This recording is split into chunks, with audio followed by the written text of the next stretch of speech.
All right, everybody, welcome out to the Log Room Guys Craft Beer Show. It is Tuesday, October the 1st, 2024. Jersey Johnny coming at you with me, as always, is none other than Mr. Beer Samurai. Say hello, Mr. Samurai. Yum, yum, yum, yum, yum. Hello. It's Croqueta Day. It is National Croqueta World. No, it's just Croqueta Day. It's just Croqueta Day? Yeah, I followed it right up with it. No, sorry, just Croqueta. Oh, that's what you meant. I didn't understand what you meant by that. All right. No. Well, I'm going to change it here on the fly. There we go. Happy Croqueta Day. Is that the correct way of spelling it? Because that's how you spelled it. That's how I spelled it. So Croqueta, people know what a croquette is, right? Mm-hmm.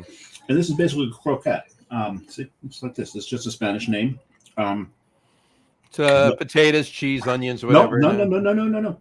So this is a Cuban croquette. It's croqueta al jamón. Jamón. Not jambon. Jamon. Like they saw jamon in. Is it just jambon? What's ham? Is it jamon? No, jamon. Ham bone. Ham bones. I need a cat whisker. Ham and a ham and a bone. How do? But what this is, it's ground pork. Ground pork, not air, not from the pork from the air. It's a ground pork from the ground. Yes, because none of those flying pigs. None of those flying pigs are allowed in that. Yeah, they're usually in private jets. At any rate, right. It's ground pork, eggs, flour, and then it's formed into these beautiful things. Kind of comes out looking like this too, and then they fry these, and they're yummy. They're actually very, very yummy. This is from around the corner from us, a place called Cortetitas. Very, very popular place. But if I had some time. Actually, I'm not even sure they're open. El Gran Via Bakery in Union City makes my favorite croqueta. Very, nice. Very good. But, this was on the way home, so pick the cookies are really good too. But they are a little on the salty side, so I'm getting thirsty, so I'm going to open a beer. Yes, so am I. Wait a second. Hold on 1 second. Wait, aren't we bringing a guest on first?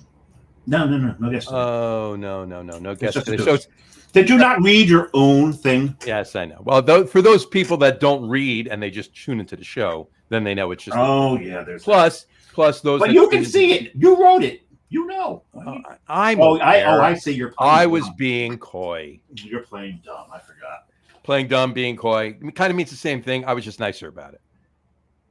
So there you go. I've never, ever claimed to be a nice person. You never have. No. I've known you for many, many years, and you've never once ever claimed to be a nice. I'm a nice guy. I will never say that. Exactly. I know quite often I'm not. I'm also a very forgetful guy because I'm looking down here in my cooler where I keep my beer. And it's not in there. There's nothing in there except for the cooler packs from the freezer. Exactly. So you put the cooler packs in, left the beer in the fridge. Yeah, the beer's still in the fridge. Gotcha. Let's see. At least they're all in the same place. So I only have to do this, put that in there. Which one did I say I was going to drink first? Oh, this one. You were going to drink the Pittsburgh beer. Yes, this one. The Low Lev Tribute. Mm-hmm. What's it a tribute to? Damn good question. So let me guess. Let me guess. They made a beer, but they couldn't remember the recipe. So this beer is just a tribute to that beer. Possibly. See what I did there? I see what you did there. This could have been brewed while I was in Pittsburgh, and it may have been a tribute to the Pittsburgh Pirates for absolutely destroying the Mets, 12-2, I believe, that day. Let's not talk about that tonight. They had so many home runs against our pitching that they ran out of fireworks, John. I know.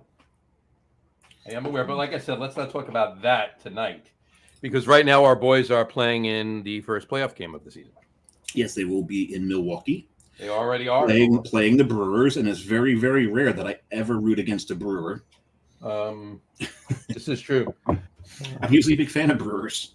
Yes. But I agree. Not for this wild card game. Mm-hmm. Not so much. So I'm pouring it into. So there you go. So you're having tribute. There you go. Do you see what I did there with tribute? Tenacious D thing. They couldn't remember the song they played. It's just a tribute. No, never watched it. Never saw it. No, I was just No. All right, never mind. You need to watch that. What movie? Almost 20 years old now. What movie? That would be Tenacious D, The Pick of Destiny. Oh, Tenacious D. It was actually a song that was written about the last song they played in the movie, kind of. Right. And it wasn't part of the movie. It came out after the movie, but just watch the movie. It's as stupid as you think it is, but it's hilarious, and you got to watch it. You can't tell me what to do. I won't. Okay. I just keep turning around to see what the score is. Oh, is it playing right now? Yeah, the bottom of the fifth already. Is it? Yes, it is. So now wait. Let me. Okay, I'm not even going to mention the score because I don't want to either. I don't want to either. We're going to keep it this way. So the one thing is, so people that are listening, welcome to the show. We're here once again on a Tuesday to give you something alternate to watch than listening to a bunch. You can listen to us two liars talk about stuff that you like to listen to about, rather than the two liars that will be on the TV later tonight. Right. About stuff that may or may not impact your life. This is true. So that is the vice presidential debate is on tonight, and we're here for alternate entertaining. We're here for alternate entertaining, and if you really need to, once we're done, rewind and play it again. Yeah. Rewind. What am I? 90? Yeah. Rewind. Just hit play, and it'll start again. Hey, be kind. Rewind. This is true. All right, so I'll put that back up again. You're drinking a tribute. It's a West Coast Pilsner, 6.6% West Coast Pilsner. Yeah, what are you drinking first? I am drinking from Fontaflora Brewing in North Carolina. More on that in a little while. A 6.2% West Coast. So it's a Fontaflora. It came from Tavour. Yes, it came from Tavour. I did not drive to North Carolina to pick this up. Morganton. Where is Morganton? It's in North Carolina. Do you know where in North Carolina? I do not, actually. Let me see. I'm really curious to see if they're anywhere near the flood zone. Yes, and we're going to talk about that tonight, which is why I said more on North Carolina in a while. Morganton. They're due east of Morganville on Route 40, so they may be okay. They're back up in the mountains. Yeah, they're probably fine. They're a ways away. Yeah, so I mean, they might have had their own, issues. Yeah. So we really don't know. We don't know, but I'll have to check that out. But one way or the other, Prost. It's still Oktoberfest time. It is. Ooh, that's a very bright. I should have saved this to second because this is very hoppy. Oh, that's nice. It's super, super floral. Okay. In the nose from the hops, but it's not overly bitter in the flavor. It's nice. It's a really nice West Coast Pilsner. This is, yes. Here you go. Those of you out there that actually do order from Tavour, next time Steamer Lane from Fontaflora gets put on Tavour, it's a Jersey Johnny recommendation. Well, we're gonna have to reach out to Tavour and go, hey, we talk about you guys all the time. Already done. Okay, cool. And then what we need to do is we need to have them, put up a lager room guy recommendation. These are the Jersey Johnny recommendations. These are the Samurai recommendations. There you go. And this will probably be the same, but that's besides the point. Unless you get covered. Yeah, that we 90% of them will be the same. We vary occasionally. Every now and then you'll drink a beer and go, "Oh, that was so great." I'll be like, "What the hell are you drinking? Really? You drinking the same beer?" Exactly. This is very true, and but usually not just limited to Tavour either. No, not even. So it's not even that they may have taken different journeys, even though they come out of the same warehouse once they hit here. This is true. So, at any rate, it's also International Coffee Day. Mm-hmm. I'm not drinking any coffee beers in the show because I want to sleep tonight. Because another thing that happened in the news today was the dock workers walked off on the East Coast and the Gulf Coast. And I'm in logistics, and this is not anything political, but they're making my life hell. Yeah, have fun with that. Jesus. The only thing is, the good thing is I had a lot of insight that this was going to happen, and I warned all my powers that be like, we have to do something now to get around this and do something alternate. And so when it happened today, everyone was like, well, you called it. Good thing we listened to you. You don't get that too often, so you got to take those wins when you can get them. You take the win when you can. You take the win when you can. I hate that it was this that I was right about bad news. It's much better to be right about good news, right? No, I always like to be I always like to be happy about good news. No, yeah. Forecasting good news. But I want my job description changed. That my job number 1 is delivering bad news. There you go. That's what you do in logistics. Prognosticator deluxe. That's not going to get there in time. Sorry. Well, if only many people in logistics would actually say that. I do. I'm honest about it. And then there was one of my favorites. Okay, so yeah, your shipment that was going to Tucson, the truck burnt down on the way there. That was a fun one, and it's only fun because the driver was fine. That's the first question I ask. Because my grandfather's a truck driver, so that's my first instinct. Absolutely, yeah, of course. The driver unhitched the cab and pulled the cab away from the burning trailer. That's always a smart thing to do. But yeah, that was one where the people that I delivered the message to, they're like, "What? Like, it happens. Every time you hear about a truck fire, just think that's somebody's load who just went up in flames." So, and that happened to us once. So yeah, always delivering bad news. Mm-hmm. So that's been fun today. So we'll see. It is also, you had mentioned to me earlier, it is also World Sake Day. Well, the thing is, I forgot to tell you, let's save that to the end because I may partake. All right. Well, I'm going to turn this off and pretend that I didn't say that. Yes, you can edit that, right? We'll edit that out in the audio. We'll fix it in the mix. We'll fix it in the mix. That little portion is now on the cutting room floor. Exactly. It was funny because that's now a phrase rather than an actuality. There's no such thing as a cutting room floor anymore. That's not true because some do it on film. There's a music venue in Midtown called the Cutting Room, and they do have a floor there. So, okay. Yeah. And if you drink too much and fall down, you're on the cutting room floor. Yes. Exactly.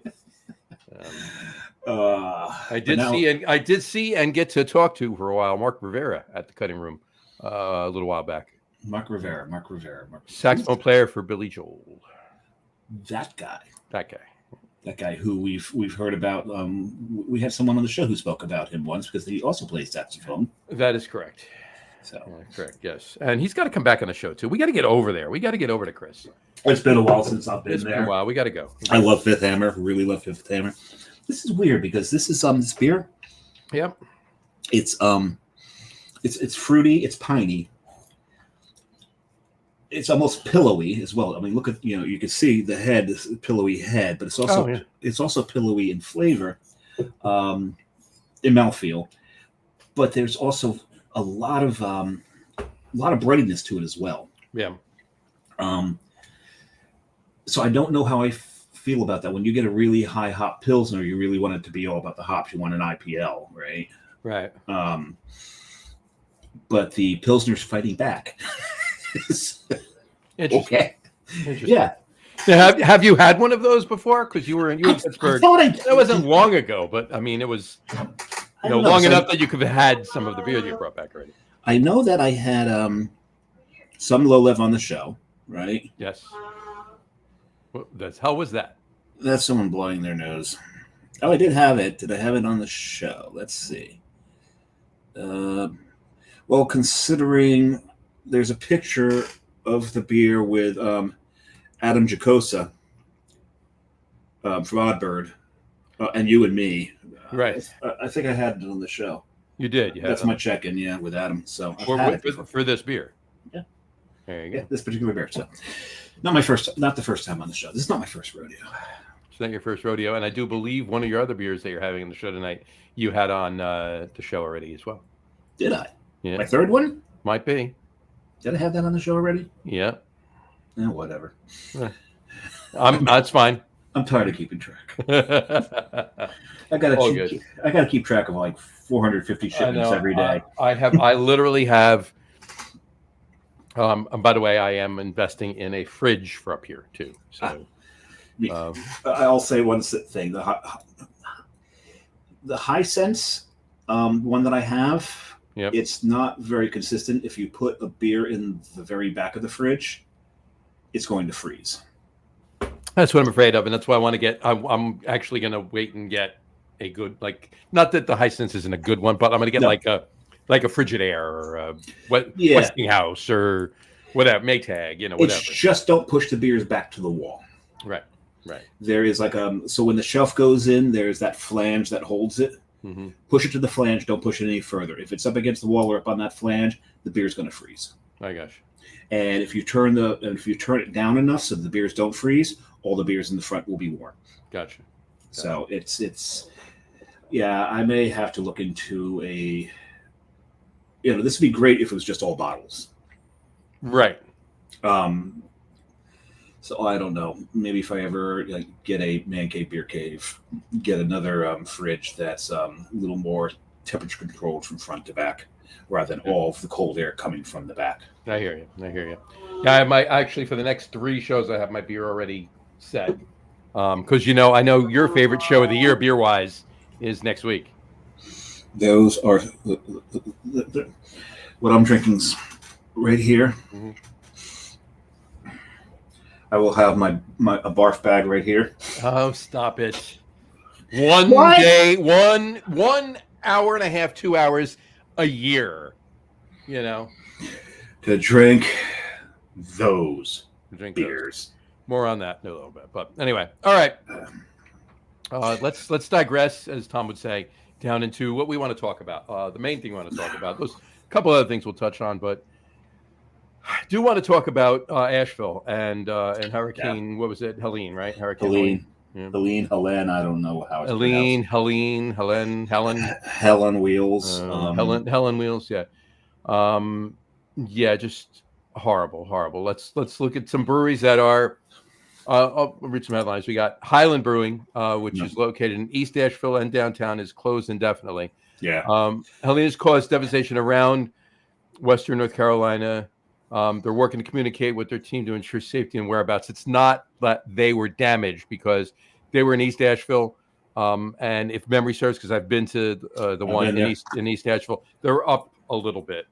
And they were up a little bit, but the thing is, if there's creeks that run through their property. Of course. No, of course. Yeah, there's no reported damage. That doesn't mean that there isn't any. Right. There's none in this article. Right, there's no report. This article doesn't really get too much into the damage. Right. But the one downtown too, so it's above the South Slope and it's downtown again, up higher. But we do know that the River Arts District was completely destroyed. Yes. Now that's a different thing. That's a different thing. So Sierra Nevada in Asheville is actually in Mills River. It's temporarily closed. Now the thing is, Sierra Nevada did put something on Instagram. Says, we are heartbroken by the damage to our Western North Carolina community from Hurricane Helene. We are currently focused on ensuring the safety of our employees and assisting them during this difficult time. Our Mills River Brewery did not experience major flooding, but it did sustain some damage that we are still assessing. As such, our brewery remains closed. We look forward to reopening. So it doesn't sound like it's that Hop Disneyland was severely damaged. Right. They did take some damage, but they're concentrating more on making sure that they're working with the community and making sure their employees are safe. Yep, of course. Now the next one we get to is in the Arts District, and that's New Belgium. And if you go to the top of the page, John, that picture that they show, that's from the New Belgium Brewery tap room. That's from the second floor. That's just devastation. It's just, it's insane. It's ridiculous. But anyway, New Belgium is, if you don't know, the French Broad River is the river in question here. And the French Broad River runs right in front of New Belgium. New Belgium sits on the French Broad River. And there's a path. There's a path on both sides. I've walked that path. And it's beautiful.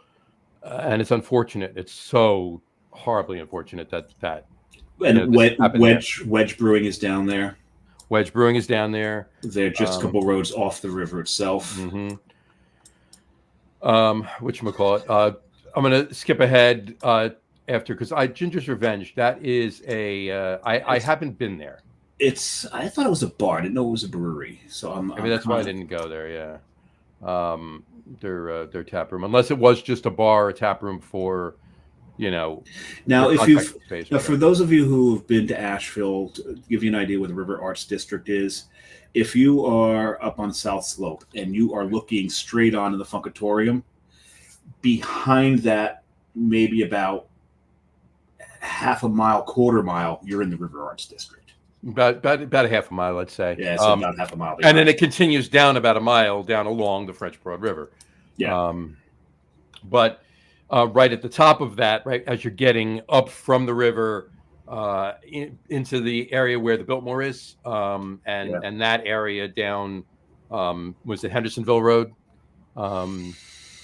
Remember, I didn't spend too much time. I didn't spend any time there. But anyway, the Highwire Brewing. Now, Highwire Brewing has two locations. They have one on the South Slope, right? But their main location is right adjacent to the French. Oh, I know where Ginger's Revenge is. Okay, where's that? Ginger's Revenge is just by Zillicoa. I wonder what is going with Zillicoa. So they're up right on the river. Yeah, but they're north. So is Ginger's Revenge. Right. So I'll have to look. Let me Google them and see if they've put anything out. The picture on it from Instagram says, Ginger's Revenge will be closed until further notice. We are devastated by the destruction of Hurricane Helene to our city. Thinking of our friends, families, and neighbors during this time. Okay. And on their website, through the fog of restless exhaustion, it feels impossible to find words that carry the weight of our hearts. Our crew is okay, and for that above all else, we are grateful. Over the past 7 years, we poured everything we have into Zillicoa with the concerted effort of brewing the best beer possible and bringing it to the communities. This is Zillicoa. Zillicoa. We are forever thankful for every beer we share. Blah, blah, blah, blah. The physical side of Zillicoa has been swept away by Hurricane Helene. Oh, God. And there's a picture. And there's a donation link. The biggest tragedy we can suffer is to tear one another apart. Bring peace and kindness to your neighborhood. Be the calm. This is from their website, and they shared a picture, and it's destroyed. This is on their website. It's on their website. Going to it now. Oh my God, this is. And we're just here. We are. We're a craft beer podcast. We're talking to you about the breweries, and we're getting a little bit about the breweries. But think of just the homes that have been destroyed, the lives completely uprooted, and the lives lost. Right, people drowned in this. It's insane, and they're not out of danger yet. If you've seen the pictures and the videos from the dam, that's well upriver from Asheville, if that thing breaks, Asheville's going to get hit again. So, did you pull it up, John? Did you see the picture? Yeah, I saw the picture. It's horrible. It's just, and Zillicoa was that was one of my favorite places that we visited when we were in Asheville. I really enjoyed their beer. Zillicoa was great. It's cool space. Great people. So fun to talk to. The outdoor area too, outside with all the tables underneath. I didn't think you made it. You did make it Zillicoa. We made it to Zillicoa. Okay, so it was. Yeah, that's horrible. Oh, this is horrible. But it's not just the breweries. Everyone in Asheville. It's just such a great community. And it's awful to see what's happening there. Oh, this is horrible. It's horrible. We will share. We'll share. Anybody listening to this, we will share some of these articles and some of these photos and all on our Facebook page. Won't put them on Instagram. We'll put them on the Facebook page. And we should talk about. I don't know. Let's talk after the show about a few things, but we'll put them up. We will put them up on the show on the Facebook page. So this is just it's going to be a long time. Yes. And I can almost and I don't I wish what I'm about to say wasn't true, but damn well it is. I'm sure there's going to be a number of these breweries that do not open back up. Oh yeah, there's you look at it. Zillico has said that they're going to try to reopen. Mm-hmm. Like I said, there's a donation link if you want to help them out, to help get them back on their feet and rebuild. I will probably do so because it's just I enjoyed the time there.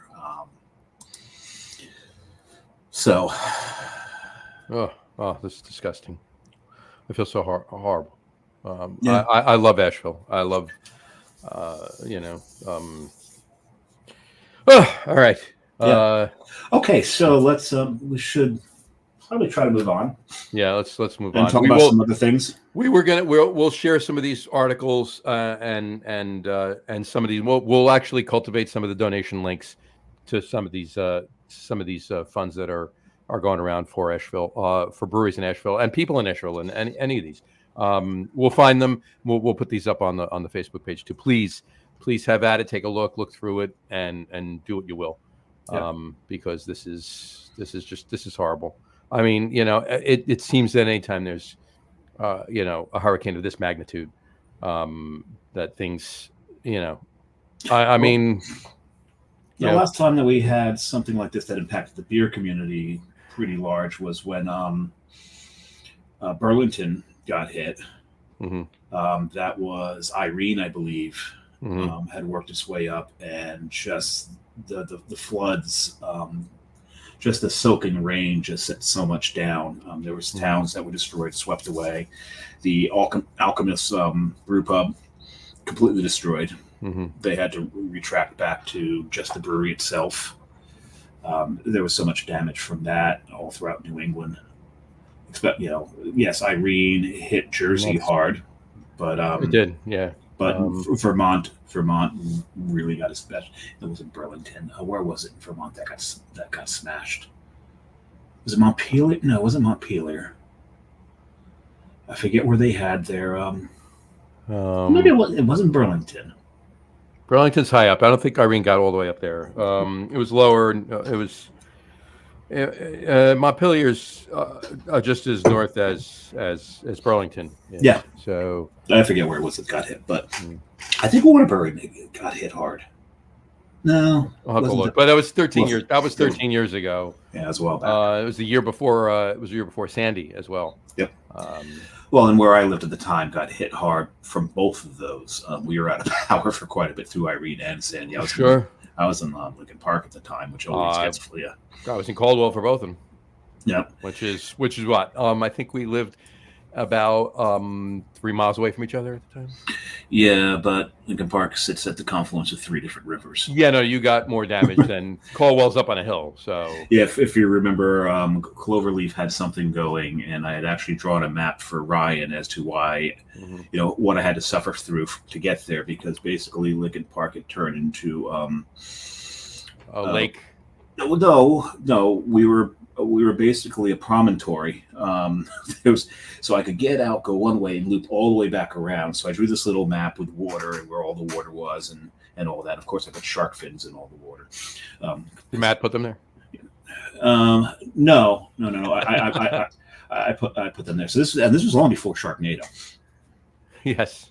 And now they're doing bee NATO. Have you seen that bee tornado? I try to avoid it.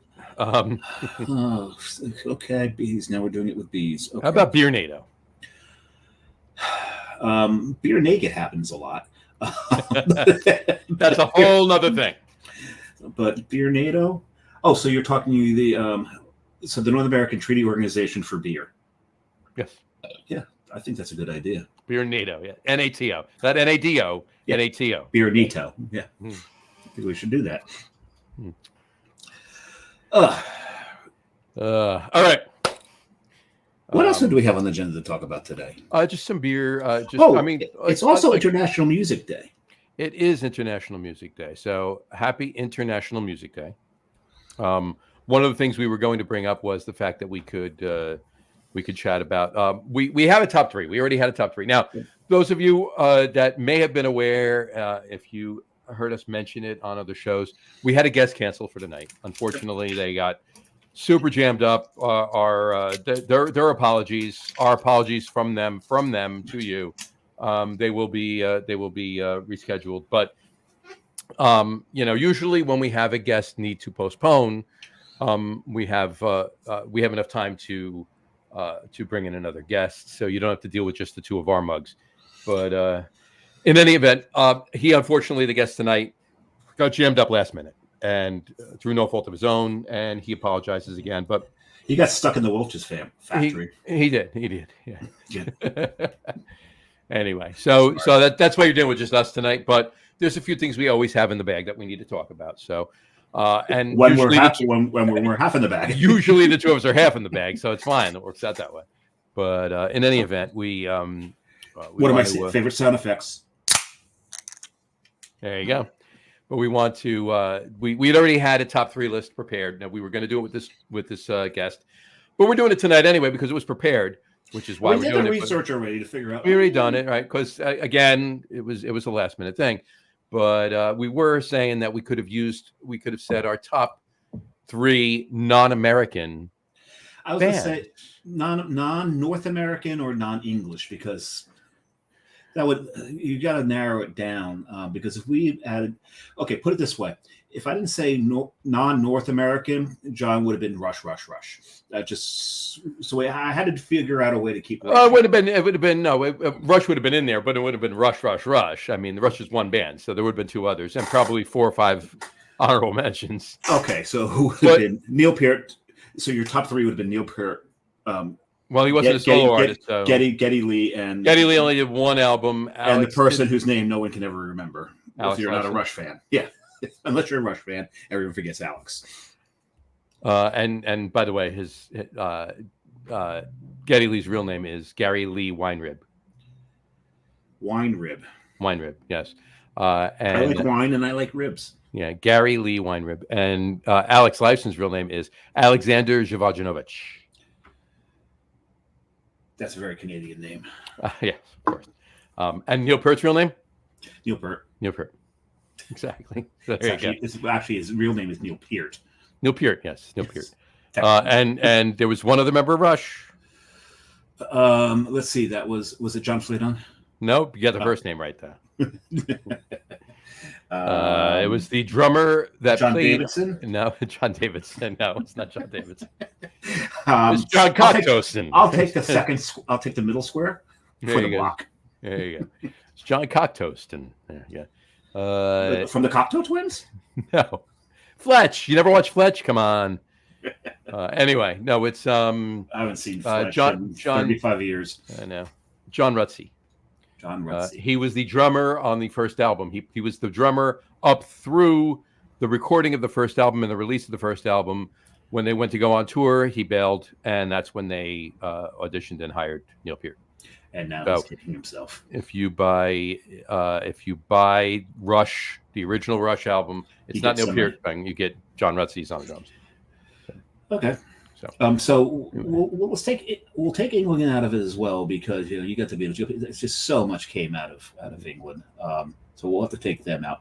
So anything outside of England and North America, England or the UK. Yeah, we can keep Ireland in it.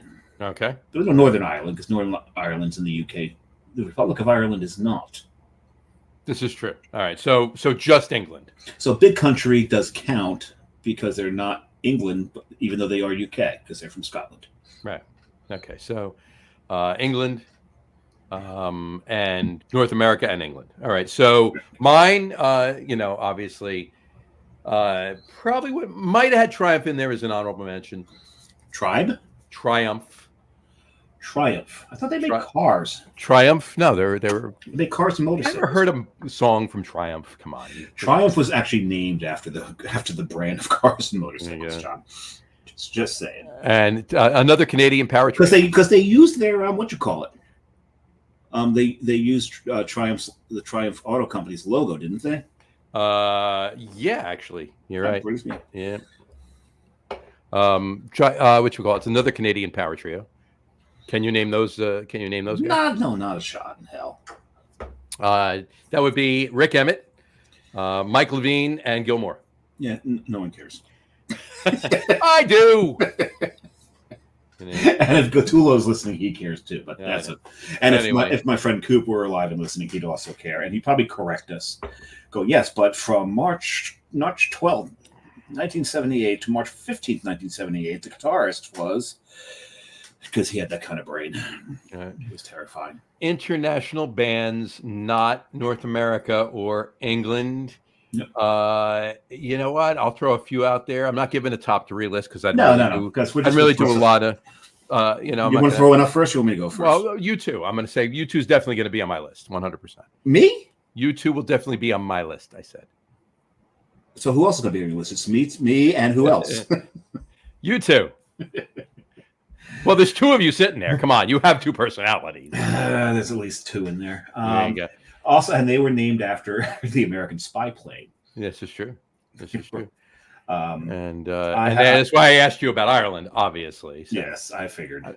I got a bar bet for you, and it's something that I always come up with, and it's something I might have asked you before, but I'm going to ask you anyway, and anybody else can. I'm not going to get it. Here you go. I've seen U2 3 times. Okay. So is that U6? Hold on. It would be U6, right? I've seen U2 3 times. All 3 times, I've seen them at different venues. Okay. All 3 venues are within a quarter mile of each other. Where did I see them? I have to say Madison Square Garden. Nope. So it's not in the New York City area.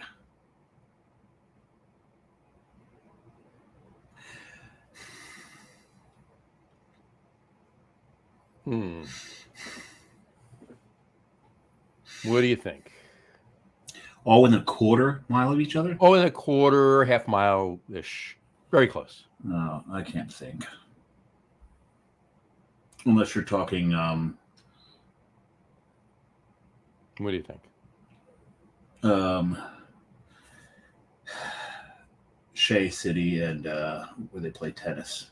That's not a bad guess. That's the only thing I can think that are those venues that are that close, but they don't do concerts at the tennis venue. I will tell you this: you're on the right track with Shea and City, or I'm on the right track with 2 buildings that have replaced each other.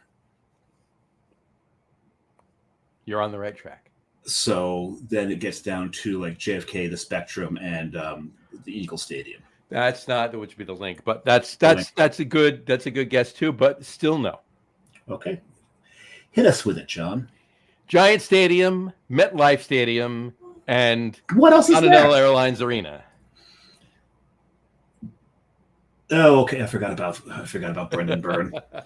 Brendan Byrne sitting. Brendan Byrne, yep. Brendan Byrne. I saw them at Brendan Byrne in '87. I saw them at Giant Stadium in '97. You saw them when they were when it was Brendan Byrne because it was called Brendan Byrne when they were small enough to still play arenas, not stadiums. Right. Yeah. I saw them at Brendan Byrne in '87. I saw them at Giant Stadium in '97, and I saw them at MetLife in 2011. Interesting. There you go. Okay, Moneybags. Oh my God! I saw them over the course of 25 years. No, seeing them in 2011. That's where the money was. No, that's not as much as it is now. I'll throw out 13 years ago. I'm going to throw out Midnight Oil. Australian band. Why are you going to throw them out? They're a good band. Oh, well, actually, they're not playing anymore. I saw them on their farewell tour. Yeah, right. I've seen them a couple of times. That is one of those bands that you can listen to everything they recorded. Mm-hmm. You're still not going to get it. No. This is a band that you had to see live. You had to feel the energy, the anger, everything come off that stage. You had to be with the audience that was just feeling it as well. Peter just puts on an amazing friggin' show. Just the energy that he has, and just the anger and frustration. They are a protest band, and this is true of all protest bands. You can sit and listen to what the Clash recorded. Mm-hmm. You're not going to get the Clash unless you see them live, right? Which I did when I was like 15 years old, so I probably still didn't get them. Right. But Midnight Oil, my God, it it's such a different experience when you see them live. Mhm. Such an amazing band. Their whole catalog. Nice. All right, I'm going to throw out AC/DC. Okay. Speaking of Australia, Right. Exactly. Great band. Couple of incarnations. Unfortunate.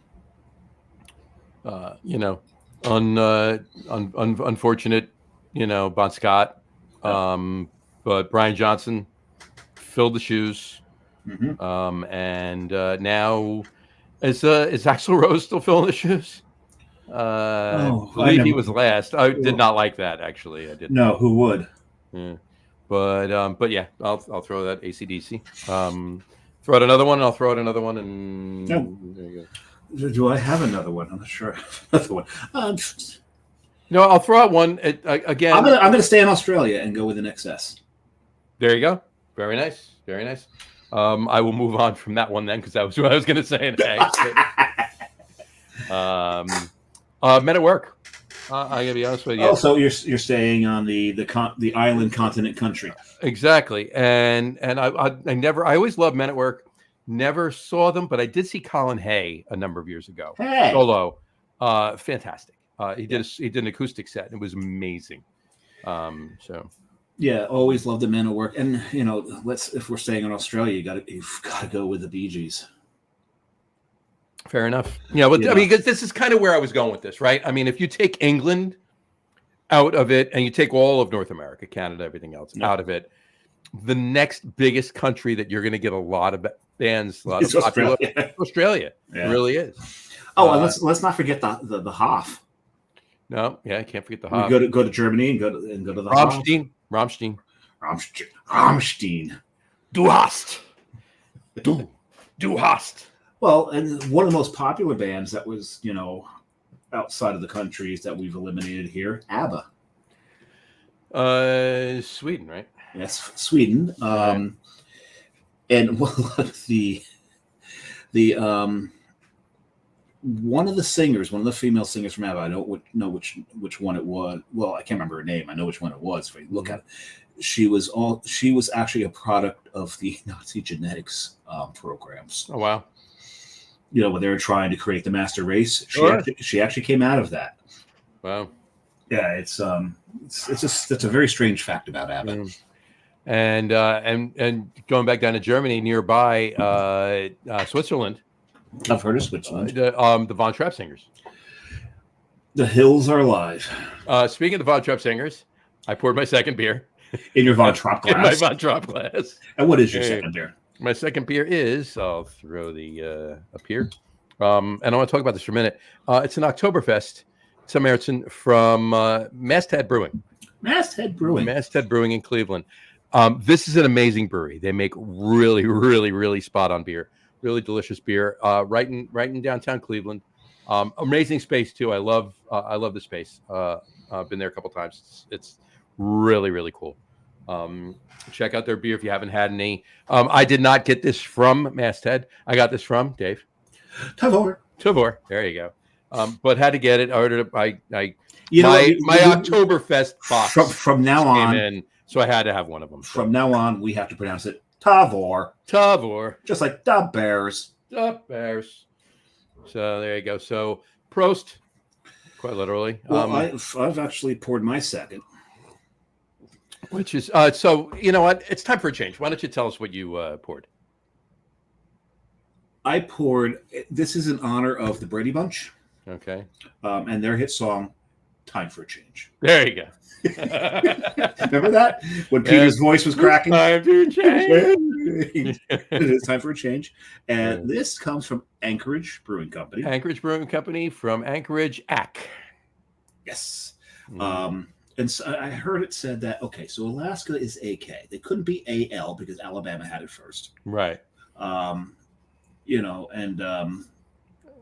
couldn't be, it could be A. And then Arkansas is AR. But Arizona couldn't be AR because of Arkansas, so they're AZ. Right. But then the point was brought up. So Hawaii. HA wasn't taken. No. They just wanted to say hi. Hi. So this is Anchorage Brewing Company. Obviously, I did not go to Anchorage, so guess where this beer came from, John? Tavor. Davor. Yeah. This is a. I'll read it. It's easier to. This is the script on there, so it's easier to read the crawl. It's 3.5% dry hopped pilsner. So I figured That's amazing. A 3.5% from dry hop pilsner from Anchorage. Anchorage, who's known for just walloping you with ABV sometimes. Exactly. But so I saved this because it was the dry hop pilsner rather than the West Coast pilsner, and I figured the West Coast pilsner would be probably lightly hopped. It wasn't. It wasn't. This is dry hop, and it's taken a little while to get past the tribute from Lelev. Mm-hmm. This is lighter hopped. Mm-hmm. It's subtler. You can see it's also clear. The Lelev was a little on the cloudy side. This is nice and clear. You're just seeing frost in the glass. If I wipe the frost off, you can see how clear it is. In my beautiful concave glass. It's I very love nice. this glass. This is such a cool shape. It's a very cool glass, yeah. You can use this for IPAs. You can use this for pilsners, lagers, whatever. Technically, you can use this for damn stout if you want. We don't care. We're not going to call the police on you. Exactly. And the police don't care. Folks, there is proper glassware, but as long as you're enjoying a good beer and it's enjoyable to you, have at it. All right. We're not telling you need to go out and spend $300 or $400 or $500 on a whole range of different vessels to pour your beer into. Pour your beer, pour your good beer, $500. or whatever beer. And that's cute. Well, I could. You and I have probably spent at least 3 times that. Of course we have. But I'm just saying to have one of each is my point. $400 or $500. Yeah. There is, I guess, there's times where I've just like screw it and poured a stout into a martini glass. Yeah, what the hell? Why not? You know why? Because you can. Because I'd had 10 beers prior to that, and the you martini glass was right there. And the martini glass. You didn't feel like getting up. There were no fucks left to give. Exactly. They had left the room. They were sick and tired of my drunkenness. No fucks left to give. That's an open. Hang on, let me type that up. 48. No fucks left to give. Nope. The fucks have left the building. No, the fucks have the building. No fucks left to give. There you go. Okay. So, but this has got a really nice bitter finish to it. Mm-hmm. I'm enjoying this. This masthead Oktoberfest, fantastic. I mean, clean, spot on, biscuity, bready, toasty, caramel. Everything in Meriton should be. Not everything in Meriton should be. A little bit of hop bitterness to dry it out at the end. I mean, amazing. This is really, really, really, really well done. Kudos to Masthead. Again, another Jersey Johnny pick from Tavor. Or if you're going to Cleveland, stop in at Masthead and get some Oktoberfest. It's amazing. Yes, and don't confuse it with Mast Landing. No, Mast Landing's in Maine. You're in the entirely wrong portion of the country. If you walk into Masthead and it says Landing, you might be in Westport, Maine, which is fine. But make sure no matter what beer you get, make sure you get the BLT. Mm-hmm. That's all I'm saying. Yeah, that's all he's saying. That's all I'm saying. All he is saying. Give get BLT a chance. Yeah, get the BLT. Hey, shit, John. Somebody's actually listened to our bullshit today. 4 comments. There we go. We have the Beer Jesus. He says, "Hello, everyone of the lager." Hello, Beer Jesus. How are you? And that new Sierra Nevada collab to me is what I enjoyed the most this year. I haven't tried it yet, actually. I do want to pick up a 6 of that. I do want to pick that up. I've been remiss. I've been busy. I keep hearing about it. I'm like, damn, I got to get that. And I've not seen it. I'm not sure I've looked hard enough. I know I'm gonna have to do that too. Beer Jesus prefers Fest beer to Meriton. You know what? I don't disagree with you. I don't disagree with you. There are some foods while I'm eating that I prefer drinking at Meriton while I'm eating them, but I don't disagree with you on the Fest beer. Oh yeah, because if Johnny's shoving a bratwurst down his face, which If is I'm quite eating a often. brat, if I'm eating brat, He's pouring a Meritzen down. I'm eating a after. Meritzen with it, right? And he's also Eating a Meritzen, drinking a Meritzen with it. And he's Yeah. probably actually cooking the brats in a Meritzen. Oh, 100%. Yeah. Right. Meritzen and onions. And if you're doing it right and you're smart enough, you boil it in Meritzen and onions. Then you grill it, and then you boil the Meritzen and onions down, and then you take those onions and you put it on top of the brat. 100%. That is the way you do it. And I'm going to get to Beer Juice. I'm going to get to you right now. First of all, he says, "Cheers from Cincinnati." Cheers to Cincinnati. Oh yeah. The home of one of my favorite ever sitcoms, WKRP. WKRP in Cincinnati, absolutely. And whatchamacallit? Rheingeist. I mean, there's a lot of breweries in Cincinnati. Don't get me wrong. I'm not saying that that's where you need to go because that's the brewery. You know, you think Cincinnati, you think Rheingeist, but Rheingeist is amazing. He says he's well, thank you. But he did say Meritzen is just, to him, is just syrup. Okay. Or to her, I'm not sure, Beer Jesus, I'm assuming you're a gentleman, but whatchamacallit? Damn turkey. Damn turkey. Yeah. As God is my witness. Rheingeist is boring, boo. I got you. Yeah, you know what? I'm going to tell you what. Two things I want to say to you really quick, Beer Jesus. Meritzen, if it's just syrup, you're drinking the wrong Meritzen, because if it's really, really thick and really syrupy and really, really sweet, it's not a good Meritzen. No, a good Meritzen has that biscuity, bready, toasty note to it with a little bit of caramel, not just a sweet burst in your mouth of caramel, just enough to know it's there, right? It's a balance. It's a balance. It's got to be balanced, and it's got to have nice hops to it, a little bit of nice floralness, as well as some fruity malt, and it has to clean out and dry off nice. If you're drinking a Meritzen that's too sweet, it's going to be cloying at the end, and it's not going to dry out. It's going to linger. Yeah, that's what you're drinking the wrong Meritzen. And those are not enjoyable. Those are not enjoyable. And what I do like about the fest beers is you can sit there, you can drink a lot of fest beer at a time. Mm-hmm. If I've got my Stiegel out, my beer Stiegel, sure. I'm not filling that with Meritzen. No, that's fest beer is going in there. Fest beer is going in that because it's lighter. It's you can drink more of it. Meritzen is one glass at a time. Yeah. And usually, like, I'll have 3 or 4 or 5 fest beers. If I'm drinking Meritzen, I'm having 1 or 2. And what he's saying about Paul Anner is absolutely 100%. Yeah, and I'm going to skip ahead one comment because I'm going to go back to this other one. Yep. I like the Paul Anner Oktoberfest. To me, it has a biscuity malt, nut, and caramel with black pepper. Absolutely 100%. Paul Anner Oktoberfest. Is that the one I drank 2 shows ago? You did. It 2 is. shows ago. You did. And the Paul Anner Oktoberfest is a fantastic beer. It's great beer. Absolutely fantastic beer. People like, oh, Paul Anner, so that's like one of the macros from Germany. No, stop. It's actually a very, very good beer. If you get a chance, pick that up. And Paul Anner is one of the ones that has a tent at Oktoberfest. At Oktoberfest, they do in Munich, absolutely. So they may know what they're doing. Right, and he says the Paul Anner is great with peanut brittle. I'll have to try that because I love me some peanut brittle. So let's do that. And then he also said fest beer he recommends with white sauce raviolis. Interesting. It's very interesting. It's funny you say that. I might, because I got to be honest with you. I'll drink if I'm eating Spätzle, no matter what I'm eating it with. But if let's put it this way, Dave knows if I'm eating Spätzle, no matter what I'm eating Spätzle with, I'm eating Spätzle, and that other thing is the side. Spätzle's not the side.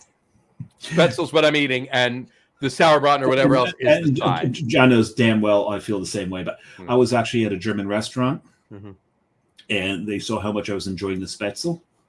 They kept bringing me Spätzle. I was like, here, have some more. I'm like, my point in bringing that up, I love drinking fest beer with Spätzle. So, but you're saying white sauce raviolis, not too different.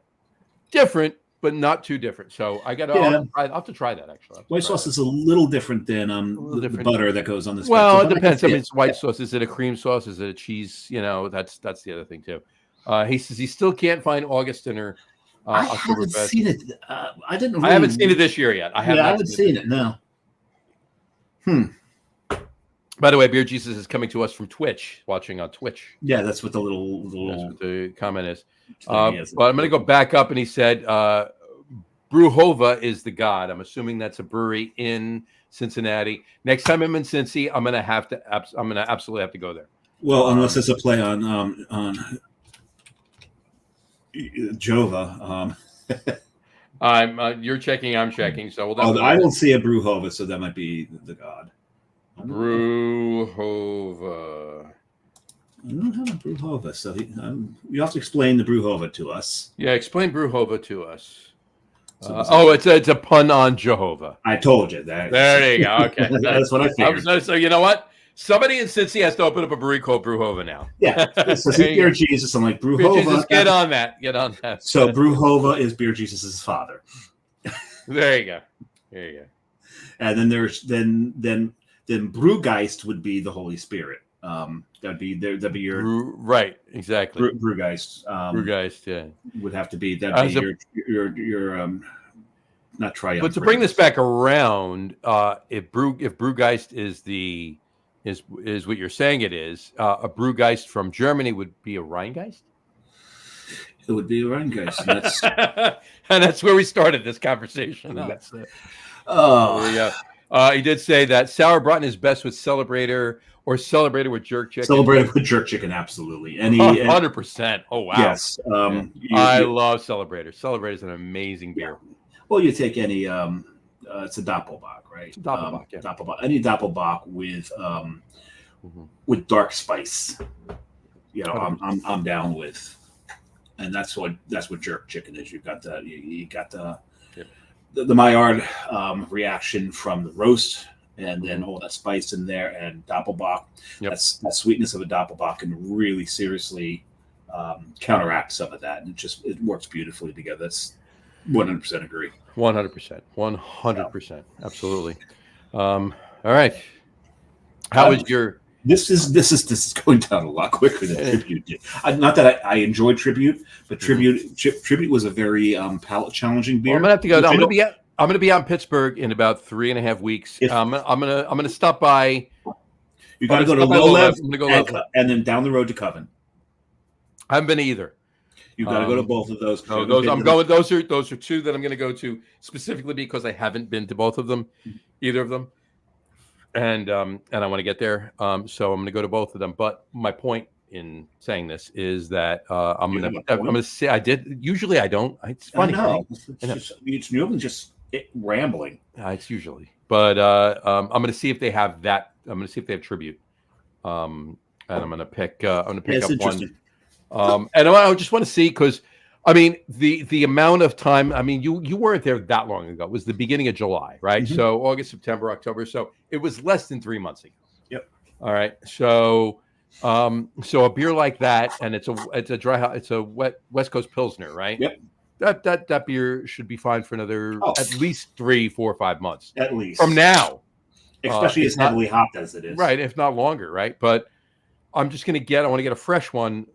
And I don't know because I didn't drink that with you right now, right? But I'm gonna get one for you, and I'll give it and just drink it right away and tell me, if it was the 3 months on it that did what it did to it, or if that's the actual. Yeah. No, I really. I wasn't complaining about it. The description that I made about it was. No. I understand it was fantastic. I understand, but was it the 3 months on it that accentuated what you were drinking, or was it? Is that just what it is? See if the pine's a little more muted. The fruit, and the fruit's not coming from it's not coming from esters. It's definitely coming from the hops. Yeah. So you're looking at serious West Coast hop. That's why it's West Coast. Right. Yeah. My point being is like there's we all know IPAs, right? This is not you were not drinking an IPA, right? But is that beer that everyone thinks comes from India but was made in England? That beer, right? Exactly. That beer, right? I've heard of an IPA, yes. But and I got something else in that in a minute. But IPAs, we know hops fade, right? So anything that's bitter or hoppy or piney or fruity or anything like that, given time in an IPA, those flavors fade, right? Yeah. And you're left with malt. And usually, especially in a can, the dissolved oxygen in the can is going to add a little cardboard flavor to that malt. Cardboard is the primary flavor of aged double IPAs, especially. Right. Especially double IPAs. But in a Pilsner, a dry hop Pilsner, or West Coast Pilsner, we shouldn't be experiencing that as quickly as we would in an IPA, right? Yeah. So, but that being the case, because they sit around longer, they have the ability to sit around longer. Those hops could actually accentuate. They can actually build before they fall off. Yes. Not a lot, but they can. We'll see. So, and Beer Jesus is right here. He's got a couple of other comments. He said Nipas should just be called hipster mimosa. He's not wrong. You're not But wrong. I was talking more about his second comment. Is And he said Nipa's biggest issue, no body. Yes and no. My biggest issue about an any IPA, it's the IPA for people who hate IPAs, right? Because there's no bitterness to them. Yep. Right. And yes, there's no body. You can keep drinking these, pour them down like they're water, and you just get these hipsters that come in and they're just looking for the highest ABV that's up on the board. They don't I beg to differ, but this one particular Nipa right there has pretty big body to it. So, but then we're talking a double. We're talking a double Nipa. So. Well, the guys who brewed it have big bodies too. So well, that's true. Yes, but at any rate, but some of them can have some body to it. But the ones that are brewed for the people that hate IPAs, you're right. They can be watery, thin, whatever word you want to use for it. Yeah. I'm not a huge fan of the style, and I lived in Rhode Island for a year, and it gets really depressing when you're in Rhode Island, and every New England IPA has got like a 4.3 rating on Untapped, and every West Coast IPA that they have there is like under 3.5 because, well, if it's not a New England IPA, it's not an IPA, right? And if you're not drinking a New England IPA, well, then you don't know craft beer, right? Exactly. We right here, this homemade apple streusel and Weihenstephan and St. Bernardus collab is out to you too. I followed on social. Wait, let me read that again. This homemade apple streusel and Weihenstephan and St. Bernardus collab is out to you too. I followed on social platforms. So what is he just followed on Loggerum on Instagram. I saw that. So the Weihenstephan and St. Bernardus collab. So that collab. It was funny because in April, as many people know, I was in Munich. Mm-hmm. I took the train out to Freising, and I went to the Weihenstephan Brausterbühl. So the Brausterbühl is that's their brew pub, and they were serving the Weihenstephan St. Bernardus collab, and I had it, and I brought some to bring back home. Okay. One of my favorite Weihenstephans. Yes. My favorite St. Bernardus. Yes. There you go. So, but the collab, so I brought a bunch of them to bring back home. I have props on the floor. For my friend. For all my friends. Both of them. For all your friends. All my friends. All two of them. But I bought them. I was going to bring them back for that. And so I bought them because they said, oh, no, this is brewery only. If they lied to me, I didn't think Germans were capable of lying, but they lied to me, and I found out this was available in the U.S. So I was going to drink them while I was in Prague, but we all know what happened in Prague. I wound up leaving the beers in Prague just to save weight in my suitcase for other stuff that I brought back. So I had that. It's really, really good. But when I was there, you're referring to the collab, the Weihenstephan and St. Bernardus collab. That's what you're referring to. Yeah. All right. So he had homemade apple streusel with that collab. That's what he's saying. I can see that really working because you know what's going to work with that is that cinnamon that is in the apple strudel. I think he meant strudel. No, streusel. No. He meant streusel. You meant streusel? Streusel. Because I thought streusel meant keys in German. No, it's streusel. Trust me. Okay. Trust me. I don't trust you. Yeah, you need to on this one. All right. But that collab, which is called Braupact, I can see that because it's got a very Belgian character to it because I think they use Belgian yeast in it. So when you take the Belgian yeast and you combine that with cinnamon, I can really see those playing very, very well together. Right. So, yes, John, I know it's almost over. Yeah, no, I'm just looking at that too. Yeah. So, all right. So I gotta catch up here. Yeah. He sent us his untapped handle. Should we put it out for people to follow him, or just keep it for you and I? So, well, we can ask him. Yeah, you want it out there for everybody? Yeah, so let us know if you want us to put that out for you. All right. No. That's not his handle. He's saying that Untapped is. That's not his handle. He's saying that Untapped is unthoughtful. Oh, that's just a criticism on Untapped. It's a criticism, and I don't disagree with him. I don't disagree with him either. I use it for just to keep track of what I've had and so forth. I keep track to see what my other friends have said about it, especially those whose opinions I trust, because I don't trust ratings on there. I've seen breweries that have had a 3.3 rating that I thought were fantastic, and I've gone to breweries that had a 4.2 rating that were nothing but IPA houses. 100%. So no, I don't trust it. I use it for my own devices. But I don't trust the ratings on those. 100%. 100%. Just a quick point of note here. The Mets just won game 1, 8-4. Yes. I saw that. Thank you. We are Mets fans.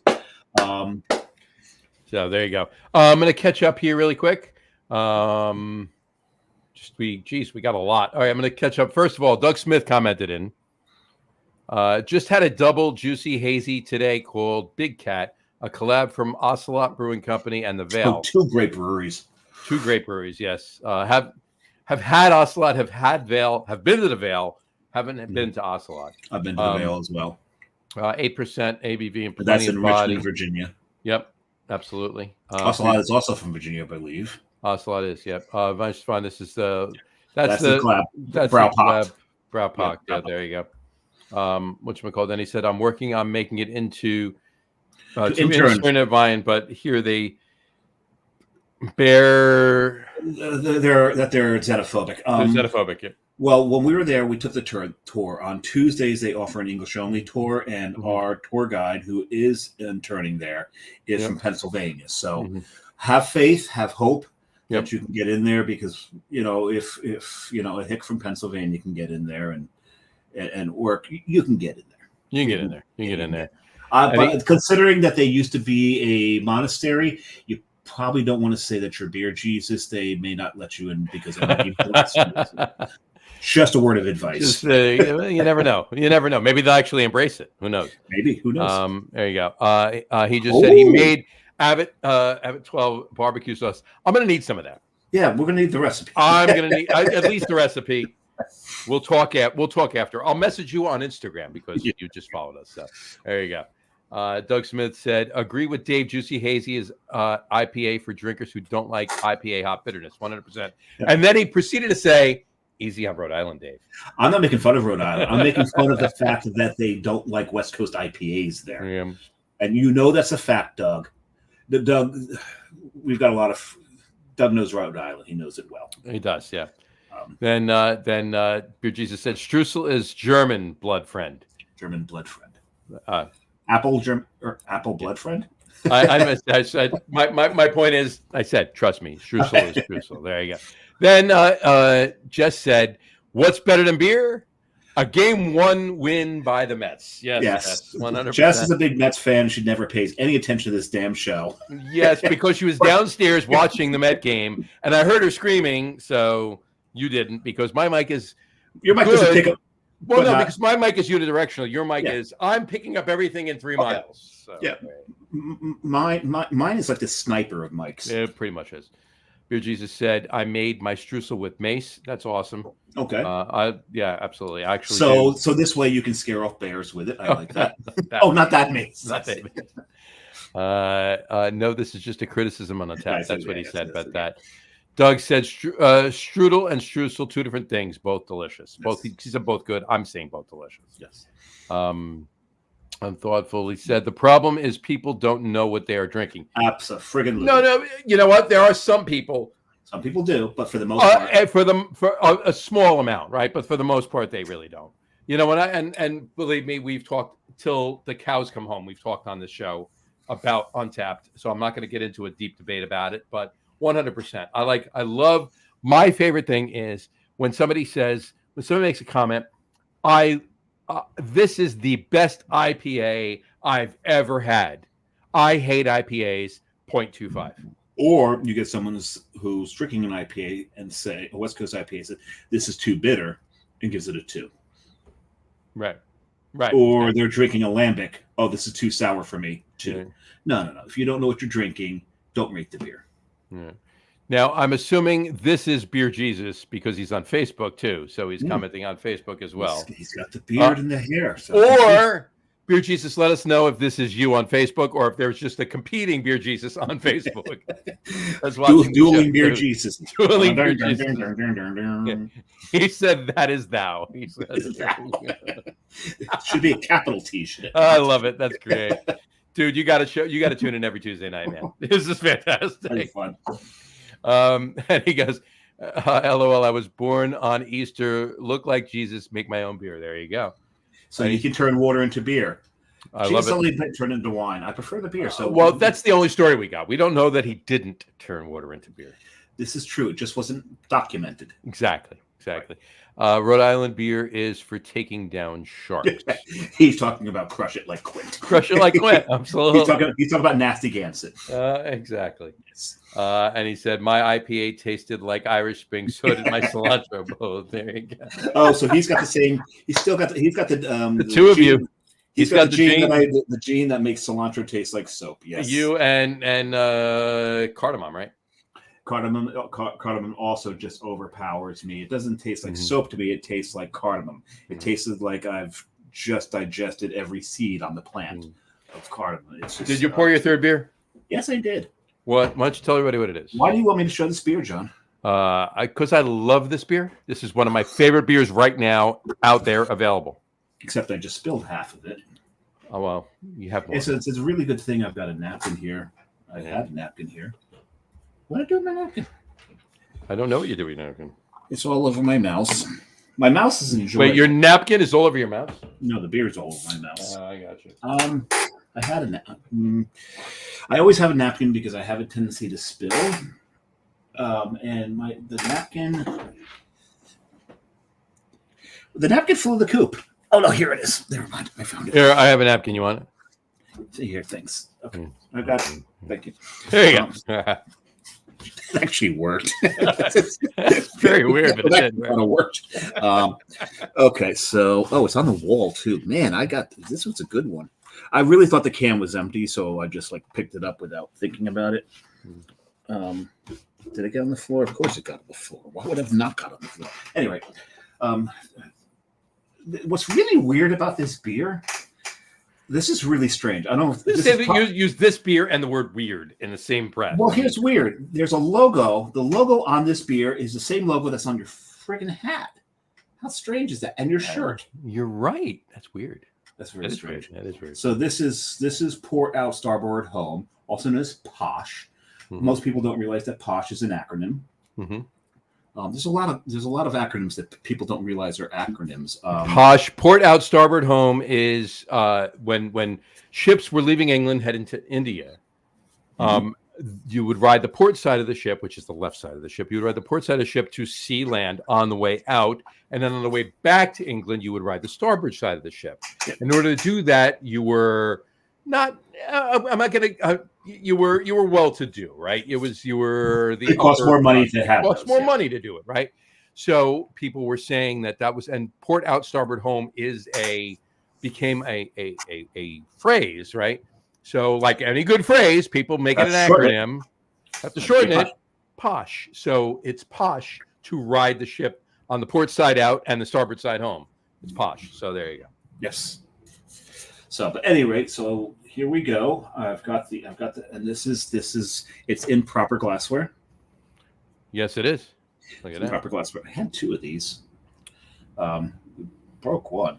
I know a guy. That's a beautiful, beautiful head right there. That is a beautiful head. But POSH is a great acronym. I've got so many others I love. I love SNAFU. Yes, SNAFU is a good acronym. Situation, normal, all fucked up. Mm-hmm. FUBAR, I think, is even better. Fucked up beyond all recognition. Or repair, however you. Or when someone's drank too much, they're fucked up beyond all reason. That's another good one. It's another good one. Still FUBAR. It's still FUBAR, but the R can be, you can make the R whatever you want. Recognition, reason. Or repair. Repair. Yeah. Right. So if it's mechanical, it's repair. Recognition could be anything, and reason is usually typically a human being. Typically. So there you go. It's got a beautiful creamy head. Look at this. Look at how that's receding into the glass like that. Mm-hmm. That's a real nice protein control. Yes, we tend to know what we're doing. Some people there know what they're doing. There you go. That's why they don't let John in the brew house.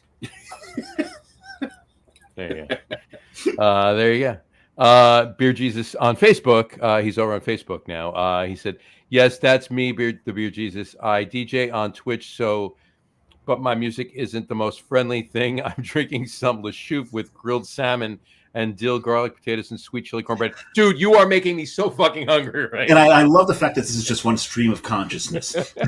He said 3 different things in one stream of consciousness. I'm with him when it comes to food and beer and blending it and everything else. I don't give a shit about punctuation. So and Le Chouffe. Cheers on Le Chouffe. Cheers on a Le Chouffe thing, absolutely. Well, which Chouffe? Are you drinking Houblon? Are you drinking Mac? Yeah, is it Houblon Chouffe? Is it the blonde? Is it regular Le Chouffe? Well, Le Chouffe, it's the Chouffe, right? Le Chouffe is the blonde. That's the blonde. It's the blonde. Le Chouffe is the blonde. He's drinking the blonde. The Mac Chouffe is it's Le Chouffe is the blonde. Houblon Chouffe is the IPA. Yeah, he said it's it's the blonde. Yeah, absolutely. And he said, "Posh, poured out suds happily." Right. There you go. I love that too. There you go. That's another one. Now you got to come up with one for FUBAR, Beer Jesus. Really come up for exactly. Give us there's a B in it, so you can put. You've got to start there. Exactly. And he said, "Hell, even a flower pot vase can make a great sour glass, not a stanga." No, stangas don't work too well for those. This is true. So I've actually drank because I like to. There is actually a Facebook group called Improper Glassware. Right. I love this. Sometimes I'll post on it. I did once pour a barrel-aged Imperial Stout into a stanga. You poured a barrel-aged Imperial Stout into a stanga? Yeah. I think I remember that, actually. I remember that. Because it's in proper glassware. Just screwing around. Mm-hmm. So I got my third beer. It took me a while to pour it because we're not going to agree. We'll agree. I'll agree with the second one. I don't agree with the first one, but okay. What you would call it? Well, first of all, he said, "Okay, let's." First of all, he said, "Let me get back to this one." He said, "That's more frothy than Santa Snow." Okay. There you go. God, there's still beer on the floor. There you go. But he said, "Yeah, I run a black and death metal radio." So I hope you were on for the Rammstein comment. Yeah, exactly. I think he was. And then FUBAR, fuck your barley wines and rattlers. You know what? For the fact that you put those two in the same sentence, I don't think I could. Definitely props. Props for that. And you know what? I defy anyone to drink a barley wine and follow it up with a rattler. Rattlers I don't drink. No, I don't. Barley wines I love, but good barrel aged barley wine, but like a big, huge, like 15% or. I've had too many barley wines. Rye barrels for 24 months. Those are the ones I'm talking about. I've had too many barley wines that are thin bodied. Mm-hmm. Thin flavored is really just about the booze, and if you're doing that, you don't get barley wine. Stop making it. Get out of the barley wine business. Let the people who know what the hell they're doing brew the barley wines. Exactly. It should have body to it. It needs to fill the mouth. Here's my third beer, by the way. It's a Midnight Bee, and it's from Little House Brewing in Chester, Connecticut. It's a black Kolsch with honey style. A black Kolsch with honey. So, and Kolsch, I don't know what to make of that. And I put it in proper glassware. That's not proper glassware. Well, it's proper glassware for me with what you're drinking right now. So there you go. I don't know if you can put. I don't know if a black Kolsch would go in a stanga. Well, that's why I wouldn't put it in a stanga because it's a black. Oh, that's actually very good. Yeah. It was a little high on the carb side, which is why it took me like 10 minutes to pour the damn thing. But this is really good. Nice. I was going to say. It's a roasty Kolsch. I mean, it's the best thing, easiest thing I could say. It's a roasty Kolsch. I was going to say the same thing Beer Jesus said. Wouldn't black Kolsch be a Schwartz? It's not roasty enough to be a Schwartz. I mean, it's you know what it is. I know what he's saying. It's a light Schwartz beer, if there's such a thing. LITE. LITE, right? Yeah, it's Miller Lite. It's the Miller Lite of Schwartz beers. There you go. He said Radlers are the original grapefruit lager, 100%. Yeah, I'm not a big fan. Barley wines, hey, want to get sick? Depends on how many you drink. Yes. Barley wines. The amount too. Here's my thing about barley wines. If you have a 750 of a barrel-aged barley wine and you're alone and you finish it, you're an idiot. Mm-hmm. All right? If you have a 500 mil... I've done that. Well, no, I've done it too, right? But you're still an idiot. If you have a 500 mil of a barrel-aged barley wine and you're 3 people, that's pushing it, but it's okay. One of my favorite barley wines in the last several years has been from Kane. You know this, Wooden Cleat, aged in Woodford Reserve barrels, 15% barley wine, super dark, super Englishy barley wine, right? The best way I can describe it in a quick kind of a sentence. You can chew it. You can chew this damn thing. But in Woodford Reserve barrels, amazing beer. They released it in 250 milliliter bottles. So that's 8 ounce smart. bottles. 8 ounce bottles. And that's gonna fuck you up. And that I still split it with somebody. So I had 4 and change ounces of it, and that's it. It is a sipping. That's all you need. That's it. It's a sipping. Oh, speaking of that, there was one time Coop and I were in Cloverleaf. Hold that thought. He said, "Wouldn't a blackened Kolsch we covered that. Yeah, exactly. I just want to go through them really quick. 100%. Like I said, this is not roasty enough to be a Schwartz beer, but it's much too roasty, obviously, to be a Kolsch, since there's no roast in a Kolsch, right? Yeah. So it's split the difference, and you're on track, but it's split the difference, and that's where we're at with this particular beer. And then he said, I always make English barley wine with real. Oh my God, dude, are you a chef? Because I need to come over. Beef Wellington. Beef Wellington is not the easiest thing to make. It's not the easiest thing to make, but that's friggin' amazing. And then Doug Smith, just to finish it up, love barley wine, says Beer God the Father. There you go. There you go. And he says, I'm home taught. There you go. There we go. Amazing. But I was going to say, Coop and I were once at Cloverleaf Tavern, and because they had it in, we ordered Worldwide Stout. And a couple of people at the bar challenged us to chug it. Okay. And did you? Yeah, we did. And there's like, when we were done, like, this was an extremely bad idea. Why do we let people talk to them? Yeah, not really good. Yeah. Yeah, no, that was not good. I don't recommend that. Then again, I also don't recommend drinking Malort, but I do it anyway. Well, I think you're ridiculous for that. I do. I did get Carrie to try Malort. So, John, this was the face. Well, she does hate IPAs even. So, I mean, bitter's not for her. But the thing is, and I read an article about Malort, and the thing that they said that really, really stuck with me is the big secret of Malort is that it's not that bad. It has got this stigma of just being one of the most horrendous liquids on the planet. It's really not that bad. It's a great digestive. So if you're drinking stuff and your stomach's starting to get a little wonky, throw down some Malort. And if you can hold it out and don't throw up, because let's face it, some people hate the taste of it. It's going to settle you right down. It's really good. Right. I got you. That's not good. That works. But the wormwood in it, there's this astringency that just lingers with it. The initial taste is actually quite pleasant. It's just that lingering aftertaste that a lot of people, they'll taste it like, oh, that's okay. It's the way it tends to go. So, right. But I do like Malort. Well, there you go.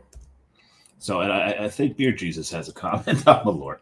Does he? Yeah, he does. All right. He's got a couple. Here we go. He goes, Malort, I love. There you go. Well, he's from the Midwest. It is a Midwest thing. It's mostly a Chicago thing. Right. I'm a huge fan of real absinthe and wormwood. Honestly, makes you think of summer dew on grass. That's true.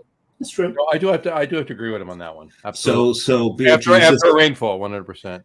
Beer Jesus likes the Green Fairy. There you go. And he said, and the earth was without foam and void of darkness, void and darkness, and was upon the face of the keg. Bruhova then separated the fermentants of Not the the lager, firmaments, the fermentants. fermentants of the lager and the ale, and there was light beer even on the fourth day. There you Let go. there be light beer. Let there be light beer. And stop making. No, don't stop making it. But I don't drink a lot of it. And you got Doug Smith's comment on that? No, I don't. I missed it. Where is it? He goes, Malort is love. Well, the two of you, Doug, seriously, I'm back and forth in the group between the two of you. I got to go get a bottle of Malort now. I pushed it off. I pushed it off. I got a damn order. I got to order one. There you go. Okay. I don't just talk the talk. I do walk the walk. Hams, I usually drink for cheap beer. Bush Light, heartburn sucks. Absolutely. Bush Light, yeah. So, Doug, this is for you because Doug and I got our bottles a couple days off of each other because we both ordered it. And so, Doug, cheers to you, buddy. Very nice. Very nice. I like. Very nice. So, and that's going to linger with me until I fall asleep. It's like a warm hug before you go to bed. It's a warm hug before bed. There you go. Yep. So, yeah, I did say, I'm getting some Malort. Probably next time Doug's commenting on the show, I'm going to have to down some of it. So there we go. That's done. That's out of the way. But I don't know how long this bottle will last. Mm-hmm. We are getting into some colder weather, and I do like it for the colder weather. You do? Mm-hmm. I'm going to have to get a bottle. Yeah. And then what you got to do is please film it when you give some to Jess. I want to see her punch you. She will punch you. She probably will, actually. She's probably still watching, so you can say it to her. Yeah, there you go. Any rate. All right, fine. So what's next on our list, John? I think it's our top threes. I think we should do our top threes. What do you think? Do our top threes. So John mentioned at the top of the show, the top threes was what we chose to do with the guest who's supposed to be on tonight, who canceled last minute. So we decided to stick with it. Mm-hmm. And so, John, tell us what the top threes are. Top threes tonight are top three favorite beers brewed with nuts. Top three favorite beers. And we're not talking about Rocky Mountain oysters. No. Not those kind of nuts. Although if we were, yeah, John's had it. I have not. Wincoop would be on the list because it's actually really good. That's my favorite nut beer. That's my favorite nut beer. Yeah, no, that's not what we're talking about. And we're not also not talking about peanuts necessarily because that's not a nut; it's a legume. It's a legume, even though nuts in there, but also. But for the most part, peanuts are not. They're not a nut to brew with beer if you're not doing a peanut butter beer, particularly, right? Anytime peanuts are involved, it's 99 out of 100 times it's a peanut butter beer. That's not what we're talking about. Or peanut butter powder.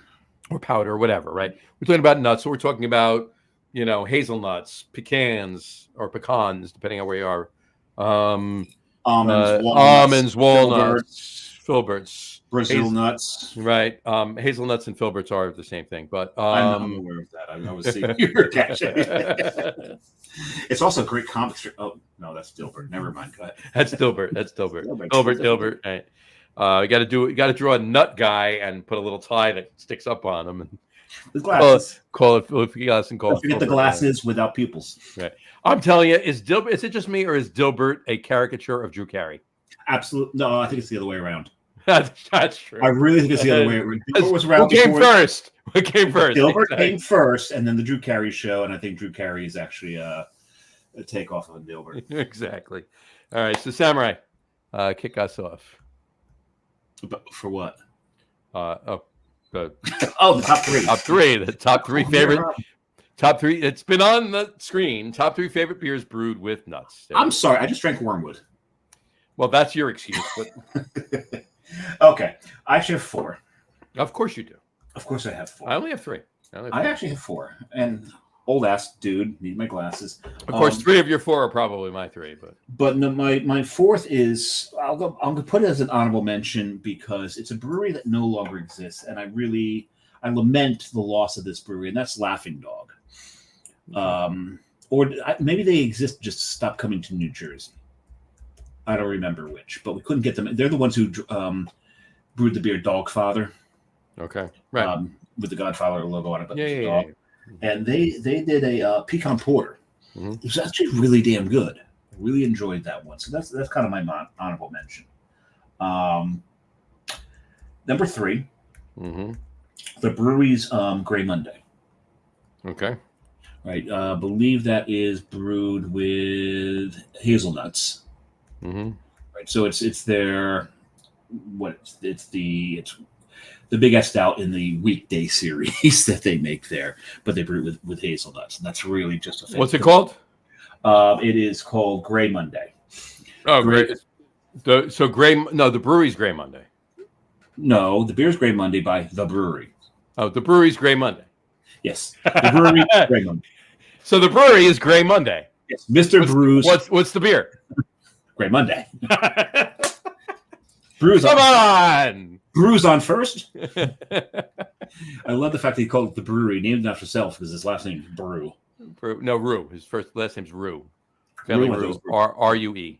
R-U-E, yes. Yeah, that's why brewery is spelled B-R-U-E. And I'm going to regret, and that's why I regret every beer I've ever drank by them because it used to get me so damn drunk because I drink too much of it. So that is my number three. Mm-hmm. Number two is chocolate hazelnut porter from Heretic Brewing. Oh, this is straight up Nutella in a beer, but not as sweet. Very, very enjoyable beer. What brewery? Heretic. Heretic. That's right. Right. Kind of like our friend Beer Jesus. Mm-hmm. Just such a good beer. Mm-hmm. My number one. Central Works Brewing. Central Works Brewing. Brewers Reserve Bourbon Pecan Kringle. Brewers Reserve Bourbon Pecan Kringle. Holy crap. This is, if you've ever had a bourbon pecan pie, and I've had a few of them and I love them, especially the chocolate bourbon pecan pies, make that a beer. And that's what you've got here. Without, again, dry it out a little bit. Fantastic beer. Bourbon Pecan Kringle. Brewers Reserve Bourbon Pecan Kringle from Central Works Brewing. Yes. Amazing. Cool. Yeah, if you can find that, I highly recommend it. All right. I got 7 comments, but I'll do my list first. Which one call it? So mine are. I'm only 3. I only have 3. Okay. Because there's a couple. You know what? And I was looking into them. I'm like, you know what? I like them. I don't want to put them on the list. I'm not going to make them an honorable mention. If I was going to put an honorable mention, it would be a peanut beer. So I'm not going to leave it off. I just went with 3. I went with 3. Okay. My number 3 is going to be the pecan pie porter from Backwoods Brewing in Carson, Washington. Okay. I had it on the show actually. You did. I did, and amazing beer. It's deeper than a brown. Brown you get a little deeper from a brown. A brown and a porter they're related anyway, but. So this beer will talk about the nature of the universe, the existence of man, and all kinds of existential stuff. It's deeper. Pretty much. There you go. Great beer. Anyway, this is what Malort does to you, by the way. Sorry to say. True. My number 2, an old standby. The number 2 and number 1 are both old standbys for me. They're both nostalgic for me when it comes to beer. Then I know what one is, and I think Doug Smith knows what one of them is. My number 2 is Nut Brown Ale from Samuel Smith. from Tadcaster, England. Which Beer Jesus has brought up in his comments. We'll get to that. I will get to that in a second. Yeah, Nut Brown Ale is that's an amazing nut beer. And it's a standard. It's a bellwether. It's one of those that anything else in that style you measured against that beer. Exactly. And my number one, again, OG for the style. Been around for a while, had it forever. Measure things up against it, and that's the Hazelnut Brown Nectar from Rogue.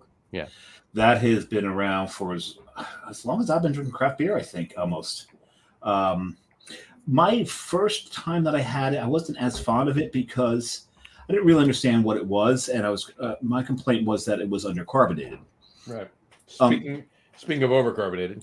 Yeah, I said undercarbonated, but okay, yeah. But speaking of overcarbonated, carbonation levels. Here you are with a napkin too, cleaning up. But to me, it was flat, but it's supposed to be. It was what it was supposed to be, and I did enjoy it. So after years, so I was going to make that one of my honorable mentions. I had a suspicion it might be on your list, so I left it alone. It was, and it is, and thank you very much. There you go. I'm just going to clean up this overcarbed. Fantastic beer, overcarbed. Be careful. Get it. And I mean no disrespect by any means to Little House Brewing Company. By any means, been there. Things happen.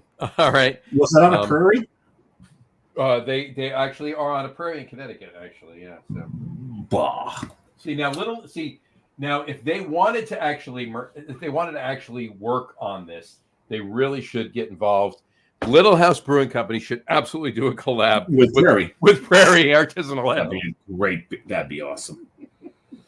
I mean, it's written. It's right there. Go for it, right? Yeah. But there you go. But yeah, in any event, little overcarb. Could just be mine. Could just be this run. Probably is. Could you be? Would you be? Could you be my neighbor? There you go. Speaking of Pittsburgh. All right, let's go to the comments here. So that's our top three. And off to the peanut gallery. Oh no, we're not doing peanuts. We're not doing peanuts. No peanuts. Let's go to the nuts. Okay, so I go back to where's the last one? Nice. Oh my God, there's so many trims. Okay, Doug Smith said nice. I'm not sure what that was for, but that was the drinking of Malort. There you go. It came right after I downed the Malort. So, to me, Malort is best if you have a fire pit and you don't want to hear someone wants an omelet. Dude, you're coming on the show. We got to get him on the show. There he goes. And then he said it's great with I can see that. Maybe. I can see it. Do the expressed orange? Do you light it? Do you light it? Express it. There you go. Now with Malort, I suggest trying it first with a juniper garnish. I can see that. You know what? Now I definitely am getting a bottle of Malort because I actually have to try that. And the thing is, believe it or not, they will ship it to Jersey, as Doug and I learned, because I said to Doug, I don't know if they'll ship to Jersey. He goes, give it a shot. So I gave it a shot. And they did. Here it is. There's proof. They shipped to Jersey. They did. So, whatchamacallit? Then he said Samuel Smith's Nut Brown Ale was his first favorite, and sesame chicken. Okay, so here's the challenge for you. If you like to cook beer, Jesus. Wait. If you do really like, you're killing me, Smalls. I'm so hungry right now. Make your own sesame chicken and use Nut Brown Ale in the sauce. I think that Nut Brown Ale would work well in the sesame. I'm gonna have to do that. I'm gonna have to reduce some Nut Brown Ale and make a sesame sauce out of it and make sesame chicken. I'm gonna have to go on that. I'm gonna have to do that. Got to work on that. And he says you turn the page and wash your hands and drop the mic. Yes. And drop the mic. There you go. You're sure that isn't Flying Dog? I know which one is talking. Or the beer you were talking about before. He says the brewery. There you go. Oh yes. Who's on first when we were going back and forth? Yeah. He caught on. There you go. They do have a sick logo. He's right about that. Heretic has such a sick logo. Yes, it does. For me, Samuel Smith's Nut Brown triple digit Chicow tastes like liquid Whoppers. Wow. Never had that, but that sounds fascinating. So you're saying it's a malt beer? See what I did there. Doug Smith said Rogue Hazelnut Porter, Lazy Magnolia Southern Pecan, so Lazy Magnolia Green Eye Laid Oh, that's neat. green-eyed lady. Pistachios. We Brewed never pistachios. thought pistachios. We never have. No, I've had. No, it's not true. I've had a pistachio. I don't think I've ever had a pistachio beer. I've had Lazy Magnolia Southern Pecan. That's one of the. And OG I will tell you. pecan You know beers. what? You know what? I'm throwing my own mention in there. I just want to find the exact name of it. Keep talking. But Lazy Magnolia Southern Pecan, that was one of the OG, not OJ. That's a different thing. One of the OG pecan beers that were out there. 504 also put out a pecan porter that I had that was absolutely fantastic. They're out of Houston. But I just now thought of them, so they weren't on my list. So when you came up with Lazy Magnolia, for some reason, that prompted the 504. I remember I had that on Cape Cod. I actually went into a beer store to pick up some beer. And when I started talking to the guy here, he's like, oh, God, so this guy knows a little bit about beer. He reaches out to the counter and goes, I'm going to give you a pour of this. We can't sell it here because it's not legal here, but a friend of mine sent it and gave me a pour of the pecan porter from 504. That was, oh, God, it was so good. It was so full. The pecans really, really were something else in there. The Lazy Magnolia one, the pecans are so much the star that you're drinking pecans and you kind of forget you're actually drinking beer sometimes. So I have mixed comments on the Lazy Magnolia, but that it's definitely one of the OGs. I'll give you my my honorable mention now. You found the name? I did. I stalled enough for you. You stole enough for me. It's just pistachio cream ale. It's a cream ale brewed with pistachios from Indeed Brewing in Indeed in Minneapolis. Indeed. Yeah, and amazing beer. I've had it a couple times. Both times I've been to Indeed up in Minneapolis. Indeed. I had this beer. Okay. Indeed. INDEED. Indeed. Okay. Cool. Really, it's a really good cream ale, and the pistachios. It's not sweet by any means. It's just got that pistachio flavor to the cream ale. It's really tasty. Cool. There you go. So there you go. All right. Then Beer Jesus said, Doug, that Pac-Man yeast really helps that mouthfeel for Rogue. Yeah. Right. That's their jam. This is how Samuel Smith was made. Hey, it's rainy out. Bloody hell. Can't you just shut the damn bloody door? It's freezing. Okay, England. So England. That's a good definition right there. And he said, sorry, Johnny, brown nectar, not porter. Right. We knew what you meant. I said brown nectar. No. He said porter. Oh, he said brown porter. Oh, Rogue hazelnut porter. So when you said nectar, he corrected himself. Yeah, we knew what you meant. Oh, I get where he's going now. Yeah. Sorry, Johnny. You throw the guy a bone. His team sucks. No. Better than our team. Yeah. Better our team. So there you go. And honorable mention, Newcastle's original beer. You aren't fooling anyone. We miss it. Nukies were when I first got into beer before the craft beer movement really started in the U.S. There was a few beers that I drank. Newcastle Brown was one of them, absolutely, and Pilsner Urquell before the wall came down. And I'm not kidding. Anyway, I'll still drink a Pilsner Urquell. But back in the day, they were better. But yeah, absolutely. I drank Nuki Browns. Loved them. I drank Nuki Browns. Yeah. I'm not gonna lie. I'm not gonna deny it. There's no reason for it. No. There's no shame in it. 100%. Yes. I was actually in Prague and heard Urquell on tap. It's actually Urquell on draft. Yes, please, absolutely. No, when I first hit Prague, that's the first thing I drank. Then I went to a craft beer bar after that. What was interesting is on the coolers, there were beer stickers from breweries who are friends of ours. When I saw Spider Bite on there and Carton, I was like, wait a second. I know these guys. I wasn't as shocked to see Carton because somebody could have that sticker with it, but Larry with Spider Bite. But Larry, so I texted Larry separate. I took a picture, sent it to Larry.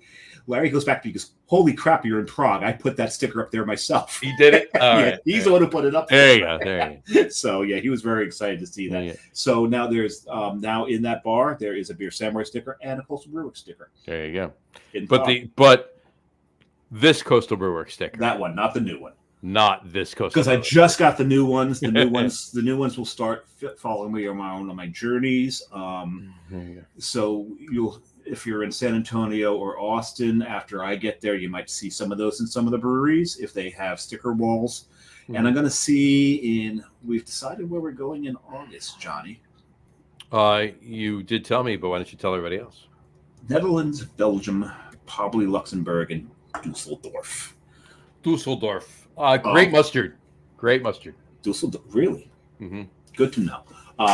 But the guy who just started for me today, who's working for me, he's from Belgium, and he likes his beer. So I'm going to be getting some good information from him. But you'll start to see some if you get there, and they've got sticker walls where I can throw some stuff. I won't be throwing. You'll be able to do that, yeah, exactly. So far to date, I think one of the coolest places that our stickers are probably Temple Bar in Dublin. Mm-hmm. I managed to throw some stuff up there. There's a couple places in Munich where they exist. On a post outside of Feinstefan, as a matter of fact. There you go. You will find the stickers. So there you go. I do try to keep track of where they are. Beer Jesus, just to catch up on some comments. Beer Jesus said Newcastle Brown or Hobgoblin best on draft. Oh God, I love Hobgoblin. I haven't had that in so long. Been a while, yeah. Oh, it's been a while. I love that beer. He said, switching back to sports, that Brissett is not the answer. No, he's not. Put in Milton, then May. Pats do suck. I was against Bill getting the hook. Everyone was. Yeah. So there but you go. It is what it is. And he said, there's a lot of death metal festivals in Prague, believe it or not. No, I believe it. I was like, do death metal and all lots of pills, 100%. Yep. And he said, Pat's O-line is pitiful. It is. We were there. What's amazing is that the Pats O-line is pitiful. The Giants O-line is not as bad as it's been, and the Giants are still a worse team than the Pats. Well, that's because Daniel Jones is still a quarterback. Even though he's had some good games, I think still we've lost all figured out the fact that Daniel Jones is the reason that the Giants are where they are right now. It's not the coaching. It's not anybody else on the team. It's DJ. And our secondary. Out of there. And our secondary. If anybody's interested in this conversation, tune into the Get On With It Sports podcast tomorrow night at 7:30 Eastern Time. Where you're supposed to be talking sports, but we're back to beer, John. Where we'll be talking more sports. There you go. We mentioned Dusseldorf. BG said Dusseldorf, low and Senf. He said great with. Is that the mustard you were talking about? Low and Senf? Great with roast beef. Senf, yes, Senf is mustard in German. Yes. There you go. And he said for Belgium, go slow. Start with dark chocolate and raisins, and let him try a chunky. Yeah. I see where you're going. Yes. Yeah. He says I still have yet to try Zeugel from Germany. I haven't tried it either yet. No, neither have I. And he says, let's be real. NFL is more rigged than modern Vince wrestling. You know what? I didn't want to believe it until like this year. I mean, it's like. That one non-interference call in the end zone against the Chiefs. It's a joke. It's a joke. That was a joke. And then, I mean, the reel or the meme, not the meme, the reel and the video that really spells it out is the guy that goes to the door from Amazon and he's accepting the package of his brand new Chiefs jersey arriving. And he opens it up, and it's a referee shirt. Yeah, that's it. Yeah. Well, we did have another day, so to speak, which John triggered a little too early, so we're going to trigger it now. It is World Sake Day, and so I'm going to finish the show. The show because we got to go in a minute because I'm starving, and there's good soup downstairs. And so this is some of my joy right here. I do like Joy Sake. Is it one of the more refined sake? No, I've got some refined sakes out there, but I'm not opening that yet because it's still sealed. Think about sake. If you've got a couple people that are pouring sake, and drinking sake, sharing sake, you pour it for each other. Of course. Right. I'm by myself, so I'm pouring for myself. When you pour sake, one of the traditions of pouring sake, I think this is more in Korean sake, but I think the Japanese do it too. When you do it and you're pouring with your right hand, you put one hand on your forearm like this. And the reason you do that is because they would have the robes. So they do that, they gather the robes up to the arm. So it didn't get in the sake when you pour it. So you pour it for somebody else, but you hold your right forearm with your left hand, and that's the tradition. So I did pour myself. This is my favorite sake glass right here. It's actually a cast iron teacup, but I like it for sake because it keeps the sake at the temperature I want it to be at. Of course, be it cold or be it warm, however you drink your sake. And John, in Japanese, kanpai. Kanpai. There you go. Kanpai. And that is G-Joy Sake, right? Yeah, I love this. Really, really enjoy this. It's a Genmai Ginjo type of style of sake. Mm-hmm. And that's one thing. There are so many styles of sake. Not as many as there are beer, mind you. But when you start getting into the sake world, you start learning that there's all these different variations on it. And then eventually you'll learn which ones you like, which ones you don't like. Now, how do you drink it? Do you drink it just room temperature, a little warmer? I drink it room temperature. A lot of people like it warmed up. Mm-hmm. And it's very enjoyable warmed up. To me, it's a little too... I like to feel the liquid going down my throat. And when you warm up sake, it's almost like drinking air sometimes. And I believe that some people actually do like it warmed up because of that. Exactly. Because of that, right. But it really depends upon the style. If it's to be drank warm, chilled, or at room temperature. Yeah. I like this style at room temperature. I'm probably wrong. I only know enough about sake to know that I know nothing about sake. So... You only know enough sake to know that you don't know enough about sake. Yeah, that is a great fucking statement right there. But one of these days, I'll delve into it. There's plenty of people out there that know a little bit about a certain topic and think that they're the. They know everything. That's one dude who thinks he knows everything about sharks. Fuck that guy. Oh, wait a second. He does know everything. He actually does know everything about sharks. But still, fuck that guy. There you go. But still, fuck that guy. There you go. And God, I hope that is correct. That is correct. You know what? He said this a couple minutes ago, so he said it about something else. But I'm going with that. He said it right now. No, he was talking. Yeah, fuck that guy. he was talking about the Chiefs jersey coming out as a referee jersey. Oh, 100%. Yeah, of course he was. And he said, Kanpai. So he knows. Kanpai. Yeah, Kanpai. To me, real sake is great with mint leaf. That's interesting. I have to have that. I have to try that. Okay, I have to try that. I do like sake. I'm not a huge sake fan, but I appreciate a really, really good sake, and I do enjoy that. Yeah. So he says, can't do Japanese whiskey. I don't enjoy the lemon rind flavors, and it became a status thing. He's right, because the dollar value applied to it. Yeah, I agree. But I agree with him 100% when it comes to the single malt whiskeys that the Japanese produce. What I do enjoy from the Japanese are the rice whiskeys, because that's staying in their lane. Yeah, this is doing what they know. Right. Because sake, let's face it, it's rice beer, so they're basically making rice beer and distilling into whiskey. Those are enjoyable to me. They're single malts. If I want a single malt, I'm drinking a Scotch. I'm sorry. Right. No offense to the Japanese. There's so many things you do that I love, but I'm not. There are a couple that I've had that are not bad. They're pretty good actually, but no. But I'm not going out of my way for those. I'm having. No. But the rice, I do enjoy the rice whiskeys. And the thing about the rice whiskey, you have to let that breathe for a little bit, let that settle down. It can be a little harsh. Exactly. And then he says, well, I drink and I know things. So there you go. That's a Game of Thrones reference right there. Game of Thrones reference right there. And I one particular years ago, and I did, he just said, I wish Germany brought more alcohols toward the States. We need more responsibly priced. Reasonably. Well, and the other thing about it is, and the one reason I wish we got more stuff from Germany is because what this country thinks of what schnapps are is so damn wrong. It's not schnapps. No, schnapps are not supposed to be these sugary, sweet things that you use to get, the co-ed into your room with you. That's not what schnapps are. Not schnapps. Schnapps are really something that is going to make you gasp and should put hair on your chest, regardless of who you are. Right. Schnapps is a bracing alcohol, but some of the flavored ones are absolutely amazing because they're not sweetened. These are not foo-foo pinky out drinks. No, not at all. These are toss it back. Do that and move on to the next one. Exactly. Yeah, so I would love to see more of that. All right. And which he did say, no, they're actual literal nightmare hangovers. He talked about U.S. schnapps, yes. U.S. schnapps, yeah. Because of the sugar, it's the sweet. It's the higher the sugar content that you have in something, the worse. The bigger the headache you're going to get. Exactly. Absolutely. So, anyway, all right. On that note, I'm prompting you.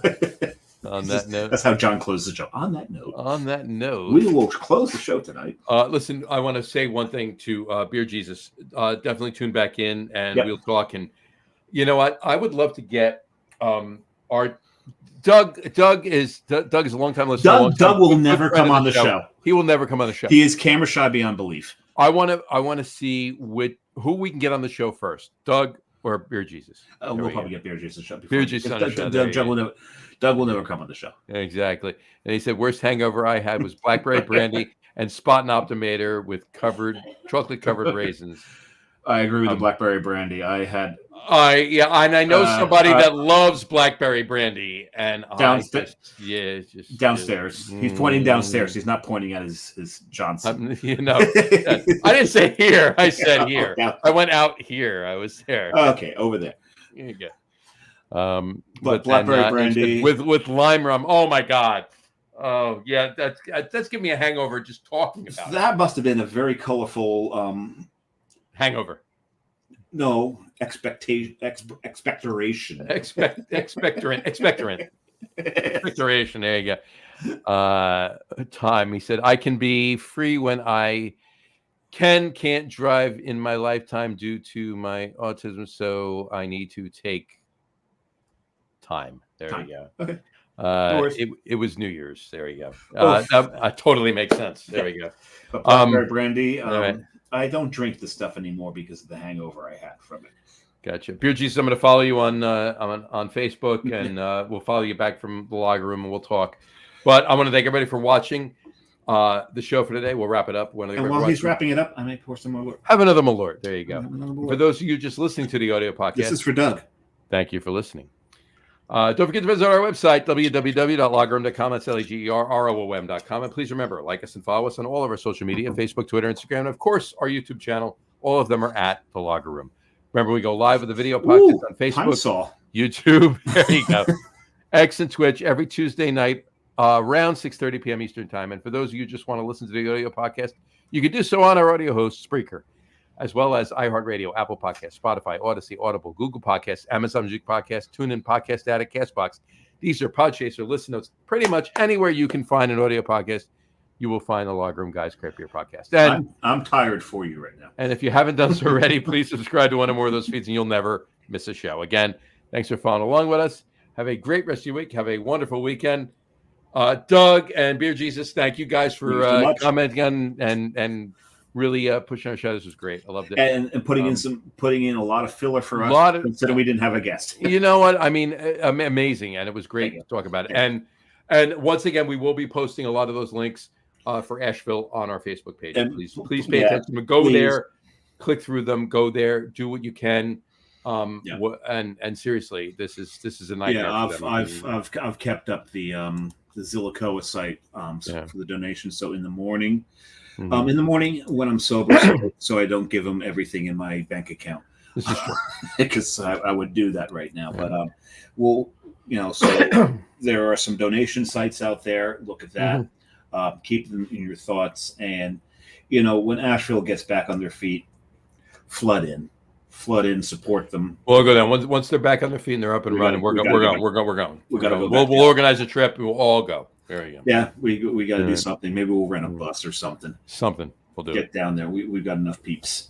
All right. All right. And oh God, and the biscuit place, Biscuit Head. Biscuit Head. Yeah. They have 3 locations, so at least 1 or 2 of them had to survive. Well, the one over in the west side probably did. Yeah, that's the one I went to. And then there was there's the one by the hospital there on Hendersonville Road. That's right near the Arts District, but it's up on the hill a little bit. Up on the hill. They might be okay. We'll see. It depends on what. But yeah. Oof. We'll see. All right. Anyway, guys, thanks for watching. We'll talk to you next week. Pay attention to Facebook. Okay, so next week's show. Hold on. They can just pay attention to the Facebook page. We don't have to announce it now. Whatchamacallit. But pay attention. We pay attention to Facebook. Stop. Pay attention to Facebook for the articles for Asheville. Seriously. I look forward to this show every year. All right. We'll talk to you next week, folks. Drink a lot of beer, but drink responsibly. We'll talk to you next week. Take care. Cheers.